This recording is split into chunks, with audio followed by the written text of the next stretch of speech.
Hi student, पिछली class में हम अध्ययन कर रहे थे हाइड्रोक्लाइमेटिक जोन के बारे में और आज हम अध्ययन करेंगे वीट के बारे में। अगर आपने हमारे चैनल को सब्सक्राइब नहीं किया है तो प्लीज़ उसे सब्सक्राइब करें और शेयर करें ताकि जो भी नेक्स्ट क्लास हो वो आप तक जल्दी पहुंच सके। आज हम अध्ययन करते हैं गेहूं की वैज्ञानिक खेती हम किस प्रकार करते हैं कि गेहूं के लिए जलवायु कैसी होगी, मृदा कैसी होगी, किस प्रकार इसकी बुआई करते हैं और किस समय हम सिंचाई करते हैं, किस समय इसमें हम खाद और उर्वरक देना चाहिए, हमें कौन कौन से रोग होते हैं, उसका हम नियंत्रण किस प्रकार करते हैं, उसका सामान्य वितरण क्या होता है, जहाँ जेट ICR BHU एग्जाम में प्रश्न पूछे जाते हैं। चलो अध्ययन करते हैं हम गेहूं का। गेहूं होता है टिटिकम एस्टिवम, सब जानते हैं गेहूं का बोटनिकल नेम क्या होता है, टिटिकम एस्टिवम होता है। टिटिकम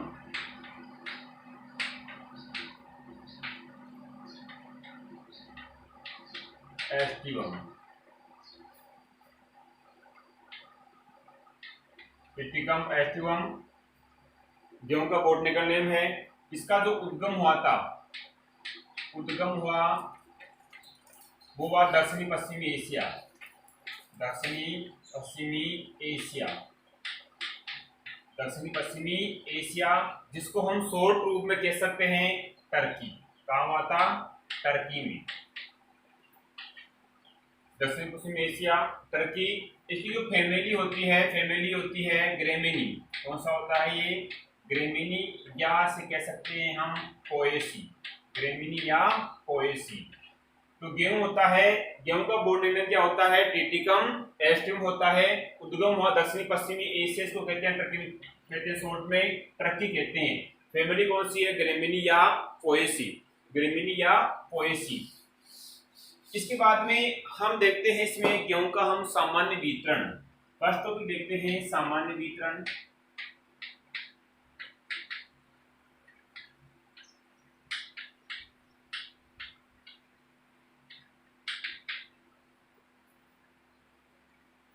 विश्व में खाद्यान्न उत्पादन में गेहूं का कौन सा स्थान है? प्रथम स्थान है। विश्व में खाद्यान्न के उत्पादन में आज गेहूं कौन सा स्थान है? प्रथम स्थान है। इसमें खाद्यान्न उत्पादन में, खाद्यान्न उत्पादन की बात करूं मैं तो खाद्यान्न उत्पादन में गेहूं का कौन सा स्थान है? आज विश्व में प्रथम स्थान है। कौन सा स्थान है? प्रथम स्थान है। अगर बात करूं मैं भारत की, तो भारत में सबसे अधिक गेहूं का जो उत्पादन है, भारत में सबसे अधिक, भारत की बात करूं तो भारत में सबसे अधिक गेहूं का उत्पादन, चाहे बात करूं मैं उत्पादन की, चाहे बात करूं मैं किसकी? क्षेत्रफल की, तो उत्पादन और क्षेत्रफल में दोनों में ही उत्तर प्रदेश राज्य क्या है? प्रथम स्थान पर है। कौन सा? यूपी प्रथम स्थान पर है। भारत में चाहे तो उत्पादन की बात करो गेहूं में, चाहे वो क्षेत्रफल की बात करो, कौन सा होगा? उत्तर प्रदेश। लेकिन बात करो में प्रति हेक्टेयर सबसे जो अधिक उत्पादन होता है वो कहाँ का है? पंजाब का। कहाँ का है? पंजाब का सबसे अधिक क्या है? प्रति हेक्टेयर उत्पादन है। ठीक है ना? तो विश्व में खाद्यान्न के उत्पादन में कौन सा स्थान है? गेहूं का प्रथम स्थान है। और भारत में बात करूं मैं कि भारत में गेहूं के उत्पादन में और क्षेत्रफल में इसका यूपी का प्रथम स्थान है, चाहे वो उत्पादन में हो चाहे वो क्षेत्रफल में हो। लेकिन बात करें जिसकी हम प्रति हेक्टेयर उत्पादन की बात करते हैं तो पंजाब राज्य में क्या है? उसका क्या है? प्रथम स्थान है। इसके बाद में देखते हैं हम इसमें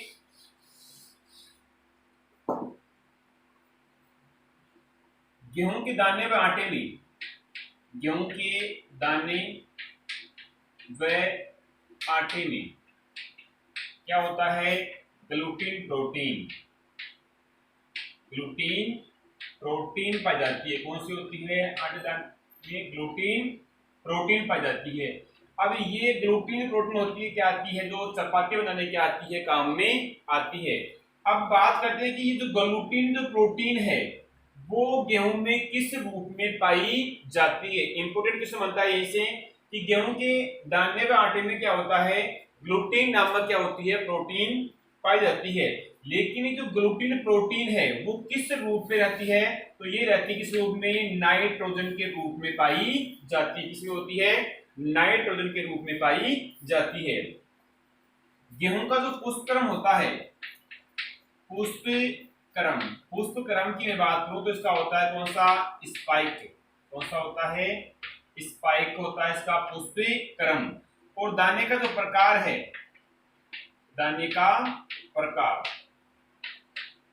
प्रकार होता है कौन सा? कैरिओप्सिस। कौन सा होता है प्रकार? कैरिओप्सिस। क्या होता है? दाने का प्रकार होता है।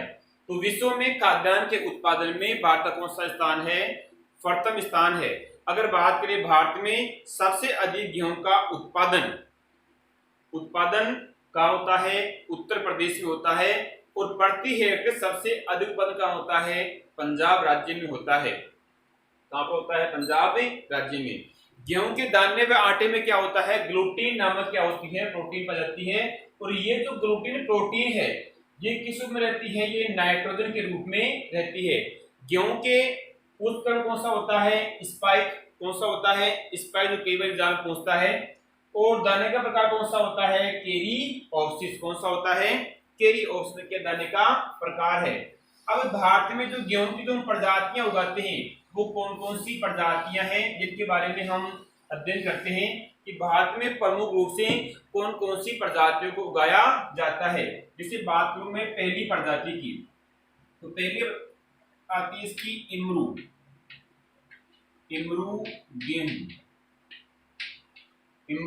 गेहूं। इसे कहते हैं ट्रिटिकम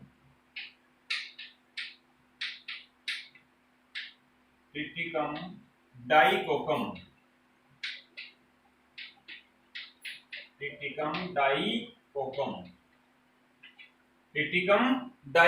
पहला कौन सा है? इमरू गेहूं। हम क्या पढ़ रहे हैं? भारत में जो गेहूं की जातियां उगाते हैं उनके बारे में पढ़ेंगे हम। पहले आती है इमरू गेहूं। क्या बोलते हैं इसको? ट्रिटिकम डाइकोकम बोलते हैं। कैसी होती है ये? द्विगुणित होती है। और 2n बराबर कितने होते हैं इसमें? 28 है। और कैसी होती है ये? द्विगुणित। कैसी होती है? द्विगुणित होती है। अब इस गेहूं का बनता क्या है? इस गेहूं का बनता है उपमा। क्या बनता है इसका? उपमा बोलते हैं उसको, बनता है दलिया। उपमा बनता है। और इसकी गेहूं की जो खेती है वो अधिकांश होती है अपने कहां पर? महाराष्ट्र में। कहां होती है? महाराष्ट्र में और तमिलनाडु में। तमिलनाडु में क्या होती है? इसकी खेती की जाती है। ये तो कौन सा हो गया? इमरू गेहूं। ट्रिटिकम डाइकोकम। क्यों कितने होते हैं इसमें? 28 होते हैं। कैसा है? द्विगुणित है। क्या बनता है इसका? उपमा बनता है। खेती कहाँ होती है? महाराष्ट्र और तमिलनाडु में क्या होती है? खेती की जाती है। इसके बाद में दूसरा आता है आपके मैक्रोनी गेहूं। कौन सा आता है? मैक्रोनी गेहूं।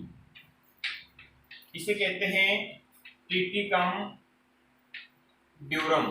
कौन सा आता है? Triticum durum. इसकी क्या बनती है? सूजी व सेवियां। क्या बनती है? सूजी।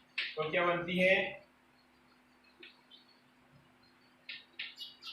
सेवियां। क्या बनती है? सूजी व सेवियां बनती है। ये भी क्या होता है? द्विगुणित होता है। इसके बाद में जो गेहूं की प्रजाति आती है तीसरी, वो आती है ट्रिटिकम वल्गेयर। इसे बोलते हैं ब्रेड व्हीट।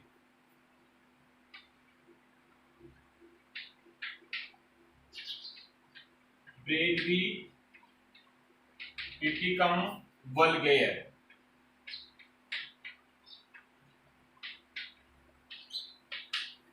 इसमें जो 2n बराबर होते हैं वो होते हैं कितनी?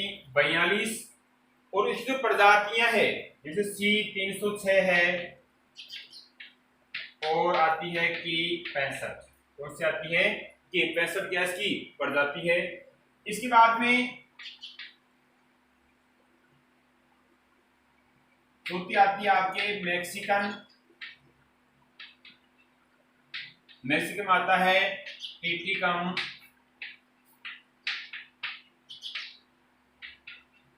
एस्टिवम।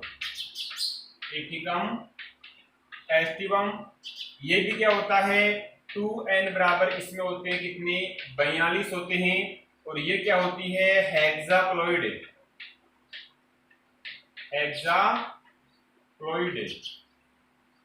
और ये कैसी होती है, षट गुणित, कैसी होती है ये, षट गुणित होती है, षट गुणित होती है। विदेश से क्या होती है, आयत होती है। और लगभग बातों में तो 90% खेती इसी की होती है, कौन से की, टिटिकम एस्टिवम की। इसे बोलते हैं कॉमन ब्रेड व्हीट, क्या कहेंगे इसे हम, कॉमन ब्रेड व्हीट भी से हमें कहते हैं। तो मैक्सिकन गेहूं होता है टिटिकम एस्टिवम, कौन कितने इसमें 42 है, कैसा है, हेक्साप्लोइड। तो गेहूं कैसा होता है, हेक्साप्लोइड कह सकते हैं हम इसको, सटी गुणित। विदेश से क्या होता है, आयत होता है। और 90% खेती इसी की जाती है। फिर आता है भारतीय बोना, भारतीय बोना गेहूं आता है टिटिकम स्पाइरोकोकम, स्पाइरोकोकम, टिटिकम स्पाइरोकोकम। जो क्या होता है, रोली रोग होता है गेहूं में, काली रोली, पीली रोली और भूरी रोली। तो रोली के प्रति क्या है, ये जाति क्या है, संवेदनशील होती है। तो ये तो होगी गेहूं की उगाने वाली प्रजातियां, कौन कौन सी हुई थी, टिटिकम इमरू गेहूं, टिटिकम डाइकोकम। फिर आया कौन सा आपके इसमें, दूसरा कौन सा था, फिर आ गया इसमें कौन सा, इसमें दूसरा मैक्रोनी गेहूं, टिटिकम ड्यूरम। फिर आया ब्रेड व्हीट, टिटिकम वल्गेयर, फिर मैक्सिकन टिटिकम एस्टिवम, और लास्ट में भारतीय बोना टिटिकम स्पाइरोकोकम। ये तो क्या होगी, 5 जातियां। इसके बाद में देखते हैं कि किस प्रकार भारत में इन किस्मों का आगमन हुआ और ये कहां कहां से आई। तो देखते हैं शुरुआत में इसमें कि सन 1966 और 67 में क्या हुई थी, अपने हरित क्रांति हुई थी। हरित क्रांति कब हुई थी, 1966 और 67 में क्या हुई थी, हरित क्रांति। तो अब हरित क्रांति हुई तो इसमें विश्व में इसके जो जनक थे वो थे डॉक्टर नॉर्मन ई बोरलोन। कौन थे, डॉक्टर नॉर्मन ई बोरलोन, विश्व हरित क्रांति के जनक थे। और भारत में इसके जनक थे डॉक्टर एमएस स्वामीनाथन। कौन थे, डॉक्टर एमएस स्वामीनाथन। अब इसके बाद देखते हैं कि सन 1960 में डॉक्टर नॉर्मन ई बोरलोन थे, डॉक्टर नॉर्मन ई बोरलोन ने सन 1960 में डॉक्टर नॉर्मन ई बोरलोन ने क्या किया, गेहूं की जो बोनी जीन थी, कौन सी, नोरिन 10, कौन सी थी, नोरिन 10 क्या थी, गेहूं की पहली बोनी जीन कौन सी थी, नोरिन 10 थी। इसका विकास किया कहां पर, मैक्सिको में। कहां पर किया था, मैक्सिको में इसका विकास किया। और उसके बाद में सन 1963 में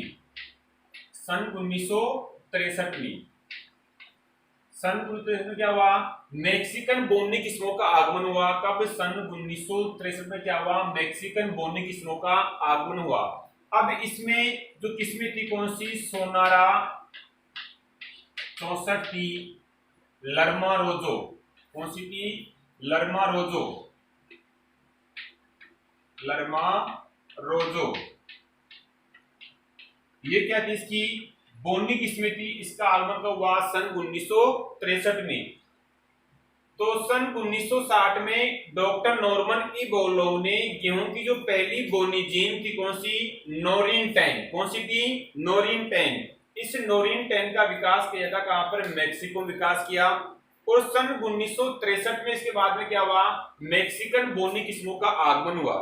कब, सन 1963 में। इसके बाद में 1966 से 67 में क्या हुआ था, हरित क्रांति हुई। अब इसमें जनक के विश्व में कौन थे? Doctor Norman E Borlaug. अगर पूछता है कि भारत में तो विश्व में हरित क्रांति के जनक कौन थे? Doctor Norman E Borlaug. अगर प्रश्न पूछता है कि भारत में हरित क्रांति के जनक कौन थे? तो डॉक्टर एम एस स्वामीनाथन। कौन थे? डॉक्टर एम एस स्वामीनाथन थे। इसके बाद में हरित क्रांति जो शब्द दिया था, हरित क्रांति शब्द, ये शब्द दिया था W.S. गॉड ने। किसने दिया था? W.S. गॉड ने। कौन सा? हरित क्रांति शब्द किसने दिया था? W.S. गॉड ने दिया, हरित क्रांति शब्द दिया था। लेकिन एक शब्द और था, सतत हरित क्रांति। सतत हरित क्रांति, जो शब्द दिया था वो किसने दिया था? डॉक्टर एम एस स्वामीनाथन ने दिया था। तो दोबारा देखते इसको एक बार हम कि डॉक्टर नॉर्मन ई बोरलॉग ने 1960 में गेहूं की पहली बोनी जीन थी। कौन सी? नोरिन 10। कौन सी थी? नोरिन 10 थी। पहली बोनी जीन कौन सी थी? नोरिन 10। इसका विकास किया 1960 में। कहां पर? मैक्सिको किया। मैक्सिको में विकास करने के बाद में क्या होता है? सन 1963 में मैक्सिकन जो बोनी किस्में थी उनका आगमन हुआ, और उन्हीं के आगमन के बाद में गेहूं का उत्पादन क्या होगा? धीरे धीरे बढ़ने लगा। और सन 1966 और 67 में क्या हुई थी? अपने हरित क्रांति हुई थी। तो हरित क्रांति जनक के विश्व में कौन? Doctor Norman E Borlaug. Doctor Norman E Borlaug. Bharat में कौन थे? Doctor M S Swaminathan. कौन थे? Doctor M S Swaminathan. हरित क्रांति जो शब्द दिया था किसने दिया था? W.S. गॉड ने। इंपोर्टेंट है, W.S. गॉड ने क्या दिया? हरित क्रांति शब्द दिया। फिर आता है सतत हरित क्रांति शब्द किसने दिया था? डॉक्टर एम एस स्वामीनाथन ने क्या दिया था? सतत क्रांति शब्द दिया। इसके बाद में हम देखते हैं कि गेहूं के लिए जलवायु कैसी होगी और मृदा कैसी होगी। अगर बात करूं मैं गेहूं के लिए जलवायु, तो जलवायु होगी इसके लिए कैसी? ठंडी, नम व शीतोष्ण। कैसी होगी? ठंडी, नम व शीतोष्ण क्या होती है? जलवायु की आवश्यकता होती है। मतलब गेहूं के लिए, पौधे की वृद्धि के लिए, ठीक है ना, क्या चीज में? ठंडी व नम, तो कैसी होगी? शीतोष्ण जलवायु की आवश्यकता होती है। और इस समय जो इसका जो इष्टतम तापमान है वो कितना होगा? 20 से 25 डिग्री सेंटीग्रेड तापमान अगर होता है तो गेहूं की खेती हम वहां आसानी से कर सकते हैं। जलवायु हो गया। जलवायु के बाद में हम देखते हैं कि मृदा किस प्रकार की होनी चाहिए इसके लिए। जलवायु किससे होगी? ठंडी व नम व शीतोष्ण जलवायु की आवश्यकता होती है। अगर बात करूं मैं मृदा की, तो मृदा होगी बलुई दोमट मृदा। कैसी होगी? बलुई दोमट मृदा।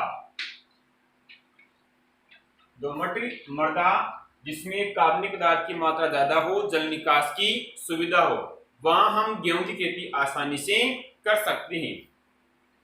इसके बाद में अब आता है गेहूं के लिए बीज दर। तो बीज दर मान लो कि हम सामान्य बुआई कर रहे होते हैं तो काम में ले सकते हैं 100 केजी प्रति हेक्टेयर। अगर मान लो कि हम दिसंबर तक बुआई करते हैं या पछेती बुआई करते हैं तो वहां हम काम में ले सकते हैं 100 से 125 केजी प्रति हेक्टेयर। और डीबलर से करते हैं, अगर हम डीबलर से गेहूं की बुआई करते हैं तो ले सकते हैं कितना केजी? 20 केजी, 20 से 25 केजी प्रति हेक्टेयर हम काम में ले सकते हैं। इसके लिए तो ये तो क्या हो गया गेहूं के लिए सीड रेट। क्या हो गया? Seed rate. अब इसके बाद में अगर हम नेक्स्ट टॉपिक देखते हैं बीज दर के बाद में, तो अब देखते हैं बुआई का समय और विधि। बुआई का समय और विधि। गेहूं की बुआई का जो उपयुक्त समय होता है वो होता है नवंबर के प्रथम पखवाड़े से लेकर के हम लगभग दूसरे पखवाड़े तक गेहूं की बुआई नवंबर के प्रथम पखवाड़े मतलब 1 नवंबर से 10 नवंबर के बीच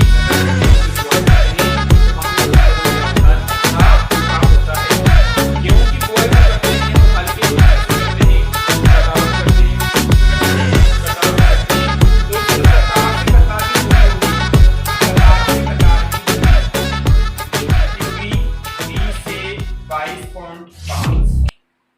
से 22.5 रखते हैं तथा पौधे से पौधे दूरी, पौधे से पौधे की जो दूरी है वो रखते हैं कितना 10 सेमी। कितना रखते हैं 10 सेमी रखते हैं। और बीजों को लगभग मृदा में 4 से 5 सेमी गहराई पर बोया जाता है। इससे अधिक गहराई में होते हैं तो बीजों का अंकुरण नहीं होता है। तो आज हमने पढ़ा है गेहूं की वैज्ञानिक खेती के बारे में। तो पहले पढ़ा हमने सामान्य वितरण, जहां से जेट आईसीआर बीएचयू एग्जाम में प्रश्न पूछते हैं। इसके बाद में हमने पढ़ा जलवायु, जलवायु के बाद पढ़ी हमने मृदा, मृदा के बाद पढ़ा हमने बीज दर और उसके बाद पढ़ा हमने बुआई का समय और विधि। तो बाकी पढ़ेंगे हम नेक्स्ट क्लास में।